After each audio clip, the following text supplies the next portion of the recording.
नमस्कार।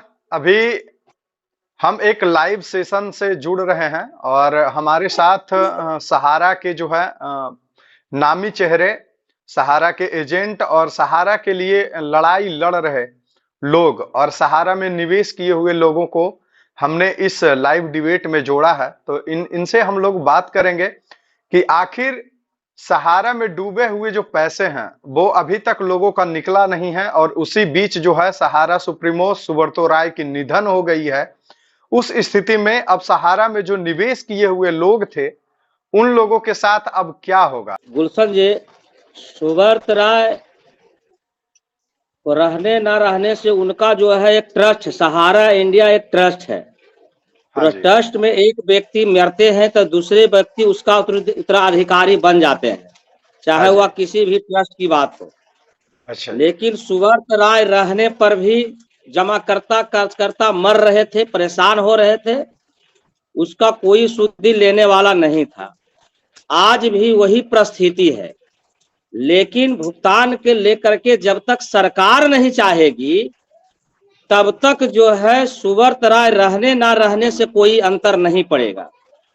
और भुगतान लेने के लिए सभी जमाकर्ता कार्यकर्ता को सरकार के खिलाफ कहीं न कहीं आवाज बुलंद करना पड़ेगा, तभी भुगतान जो है मिल पाएगा। आवाज तो आप लोग बुलंद कर ही रहे हैं। आप लोगों का प्रदर्शन दिल्ली में भी रहा, आप लोगों का प्रदर्शन पटना में भी रहा, आप लोगों के प्रदर्शन और कई अन्य जगहों पे रहा।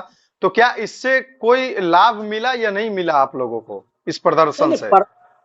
प्रदर्शन तो हम लोग कर रहे हैं। आने अगले 27 दिसंबर को भी हम लोग को दिल्ली का जो है जंतर मंतर पर भी धरना है, 27 दिसंबर को, लेकिन उससे कुछ होने वाला नहीं है। अच्छा, एक चीज बताइए सर कि क्या कुछ अपडेट है उस टाइम से जब सहारा के लिए जो है ये पोर्टल आया था? पोर्टल में कई लोग ऑनलाइन किए भी, कई लोग ऑनलाइन नहीं भी किए, तो उनके लिए क्या कुछ अपडेट है कि इतना दिन हो चुका है तो उन लोगों के लिए क्या कुछ अपडेट आया है? किन्हीं लोगों को पैसा मिला या नहीं मिला, या क्या कुछ दिक्कत है उस पोर्टल में? इसके बारे में कुछ बताइए दर्शकों को।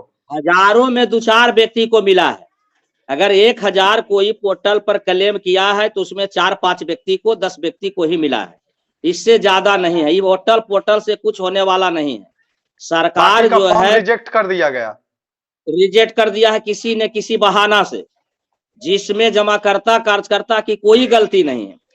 अगर उसका साइड पर मेंबरशिप नहीं है, ये नहीं है, तो सारा फार्म पहले भर के लिया जाता था। पहले मेंबरशिप ही उस पर लोड होता था, उसके बाद रसीद कटता था, और वो नहीं उस पर यह है तो उसका दोषी कहीं न कहीं कंपनी है।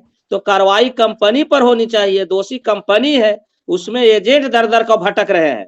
उस समय भी 200, 400, 500 रुपया गरीब आदमी दे करके पोर्टल पर क्लेम किया और फिर दोबारा कर रहा है री क्लेम पर जाओ, सुधार कर करके भेजो, फिर 200-400 रुपया लगेंगे, और इससे होने वाला नहीं है। सरकार जो है ऑफिस से पेमेंट की व्यवस्था करे और अपना देख रेख में रीजन स्तर पर, जून स्तर पर सरकार अपना थी बैठा करके कि सही पेमेंट कर रहा है कि नहीं कर रहा है, और पेमेंट की व्यवस्था सहारा इंडिया ऑफिस से ही सरकार कराए, अगर सरकार का नीयत सही है तो। लेकिन सरकार का नीयत कहीं सही है नहीं।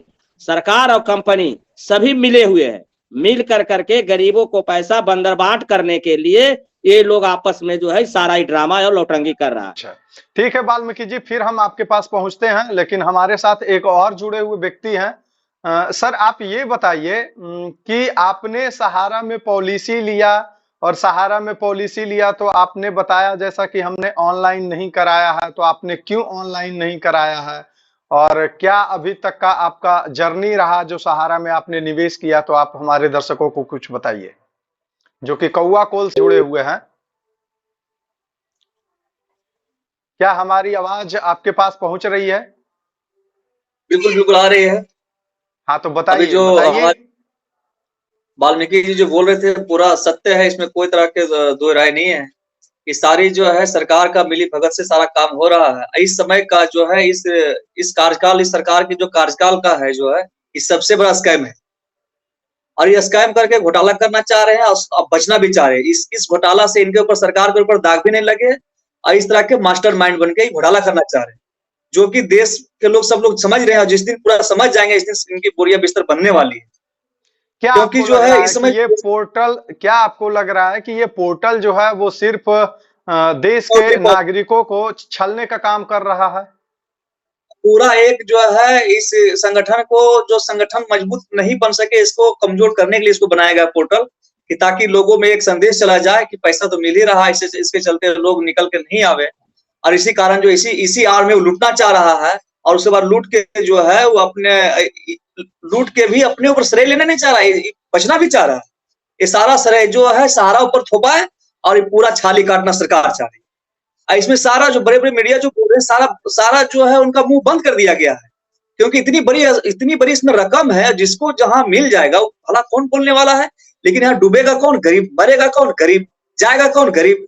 उनका तो कुछ जाने वाला, तो मलाई काट रहे हैं। और इसको बोलते हैं ना साफ, पूरा सफेद जो है ना, सफेद स्कैम, सफेद घोटाला, कि बिना दाग लगे हुए इसको एड़ा लगा के पेड़ा खाना, एक देहाती भाषा में होता है ना, कि एड़ा लगा के, खाली इसमें एड़ा लगाइए और पेड़ा खाइए। वही हिसाब जो है केंद्र सरकार इसमें कर रही है। क्योंकि अगर बताया जाए, अगर कोई भी बैंक से कर्ज लिया जाता है, कोई गरीब किसान लेता है 10,000, 20,000, 50,000, लाख रुपया कोई कर्ज देता है, उसके यहाँ बैंक कम से कम दिन भर में 2 बार 3 बार उसको मतलब भेजती है रिकवर करने के लिए, एजेंट रखती है, कानून का भय दिखाता है, पुलिस का भय दिखाता है।